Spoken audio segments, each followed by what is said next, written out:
kota tina kati aéroport wo aéroport comme mulili lokola munoko ngando nzoka surango nkolomboka Félix Antoine na Tshisekedi Tshilombo azokita pilote ya mokonzi ya mboka yaka babi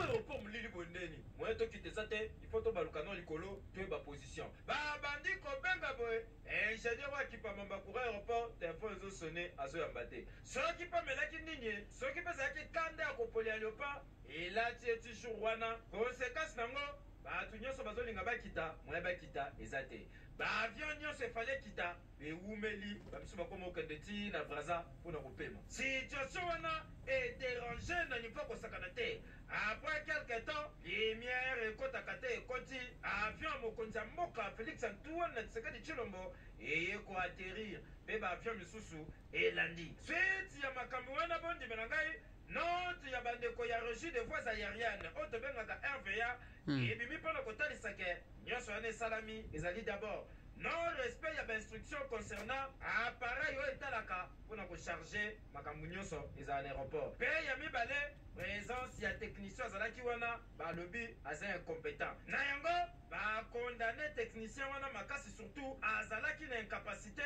ya kozwa badispositif ya secours na minute oyo tozoloba boye mais selundula luchaka na numéro na ye ya matricule baaffiche azali suspendi na mosala na ye en attendant baenquête esalama ntango toyebisaka bino ke likambo molili oyo na Kinshasa botyaka tembe balobaki kele bulunganga sikoyo eke tina aéroport ezalaka nini eke yo bake mokolo ya vendredi 12 septembre 2025 nde verdict final ekokweya awa na haute cour militaire oyo Joseph Kabila bareproche ye mingimingi na makambo etali crime de guerre trahison mpe aparticipe na organisation ya mouvement insurrectionnel na procès oyo nde ministère public après avoir kolandela alobi tete ancien président Joseph Kabila azomérité peine de mort mais sekeli koyeba ke lokola verdict final ekwei nano te bacongolais mpe communauté internationale bazali kotala suite ya Joseph Kabila ndenge procès ekolekela mais ti procès ezosalama boye simba mpe yeba ke ancien président de la république Joseph Kabila atikali jamais kotinda ta avocat oyo bamembre ya famille politique na ye mutu te ndenge babandi na ndenge bayokani ya okende okatela ngo Joseph Kabila na famille politique na ye balobi bolamba bolia na nde bobandi na nde bokatela ngo botikala mo lelongi na ngai te na même occasion oyo nde baconfrère na biso ya RFI suite ya situation politique économique et sécurité ya mboka nde baakordaki interview epai ancien premier ministre Adolphe Mosito lelo vice premier ministre charge ya budget lokola azalaki ancien premier ministre na époque ya Joseph Kabila nde bayaki koyoka makanisi na ye soki ezali nini suite ya procès oyo Joseph Kabila azali na yango vice premier ministre ya budget Adolphe Mosito à répondre baconfrère na biso noir sur blanc d'abord esengeli koyeba ke bien que Joseph Kabila azali accusé mais il faut kozala na confiance na justice congolaise justice ezali indépendante ekosala mosala nango kitoko mpe tokotala décision ya justice Adolphe Mosito a précisé que Joseph Kabila mpe azali libre soki verdict ekwei akoki mpe kosala appel nde en ce moment justice mpe ekoexaminer appel oyo ancien président Joseph Kabila akokotisa wana ezali lecture ya ancien premier ministre atravaillaki na Joseph Kabila lelo vice ministre ya budget nde asali lecture na ye epa baconfrère na biso ya RFI dosie oyo tozotala mpe tozosimele lobi longo de septembre banyonso ministre na bango bana militaire batala donc tout le monde est justiciable devant la loi. Alors, par rapport à procès wana, ngana osenga kaka que la justice soit faite. C'est-à-dire injustice ndeza mabe ndeza la mabe. Mais ce qui est bazo mona ke ba fait bazo landela ye aza na faute na ba fait bazo landela ye wana que la justice soit faite. Bon, pour ngai Kabila a mérité de pas condamner vraiment à mort.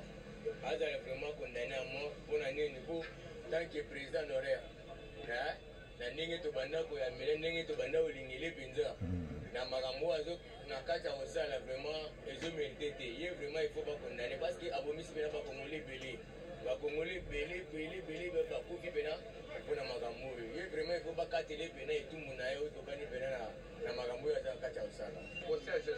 Kabila, nga moi mabe Kabila sali te. D'accord? Alors que ba okatela ye. Ba bisa biso mabe oyo. Ministère ya santé publique au travers communiqué au bozali komona bazwi bongo décision ya kosuspendre baactivité nyonso ya hôpital HJ ezali bongo suite ya liwa ya ndeko na biso Divine Kumasamba oyo akufi awa po ayaki na mbongo ekokati na hôpital selon bainformation tozwi Divine azalaki malade ayaka te aye hôpital na maboko na ye azalaki na $500 kasi awa na ashi avant kosimba mutu bino moko boyebi il faut kopesa caution kasi caution bango basengaki famille ya Divine batalisi ke baza na $500 na maboko mbongo mosusu eya na chombo veut dire na mobile money bozela tobimisa bongo topesa hôpital batali babi niet il faut bopesa kaka nyonso ah papa bosimba ta ndeko na biso aza na eta moko mabe rien baboyi baye kosenga transfert kasi hôpital baye lisusu kosenga bango $130 eza lokola frais ya location ya ambulance po batransfere bango na hôpital mosusu imagine mutu na malade bongo na bamanevre nyonso wana na suka na yango Divine akoki te Divine azongisi molimo na ye epai ya kolo nzambe yango ntango ministère ya santé eye koapprendre nouvelle oyo baye kosala communiqué ya suspension oyo landa témoignage ya ndeko ya Divine ndeko na biso azali kobela tomoni na presque 3 heures du matin il y a eu une complication bon toti na hôpital ya monene mpona balandela ye tokei na HJ epai yosi tokomaki vers 23h30 kokoma tokomi bandeko kosala soin de temps premier soin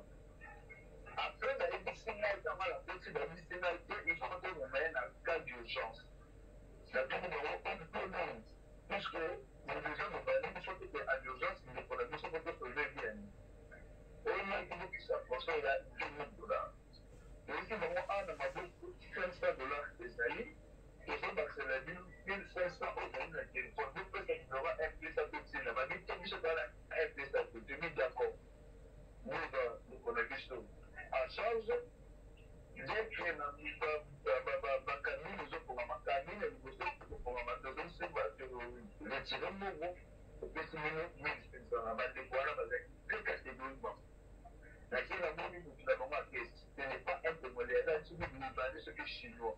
moto azomdirige kopika na monene po bacongolais bazwa mpona soi c'est un étranger et avec son interprète on ne s'est pas compris puisque bango ngiaka mbongo sur place c'est que le diagnostic eza façon oyo batususu bayoka vi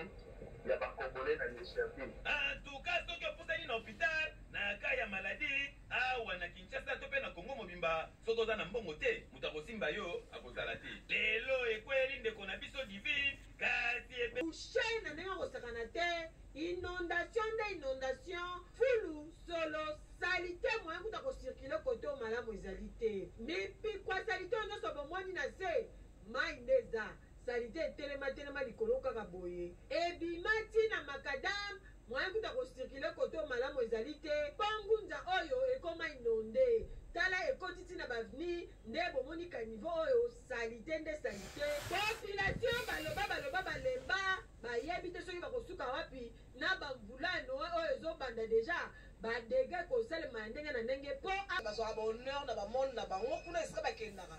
nga banda makambo mpo nzela balobela yango esu te toza bachef du quartier bazali bourgmestre azali pourquoi pas ndeti boye touti na bato outi na période oyo ezalaki keno ya elanga saison sèche tozokota na saison de pluie pourquoi pas ata bourgmestre ya commune ya Kalamu atinda ata belema na ye baye ata descente sur le terrain sur pont ya ngunza bayebi ke pont oyo eboma bato emema bato na bambula emema bana mikie bamikolo bamama pourquoi pas ntina ata baelema na ye bayebakita ata sur le terrain bayekota no etat ya Kalamu yango ndenge ekomi ata soki bosala bato na opon te lifale baya kosunga biso bacure na ata Kalamu oyo bacure bafongoli bavoi nyonso oyo ezalaki ferme na basalite na bazelo ata mbula soki ebandi no basali pon te omoi teke biso bahabito ya pembeni tozala lese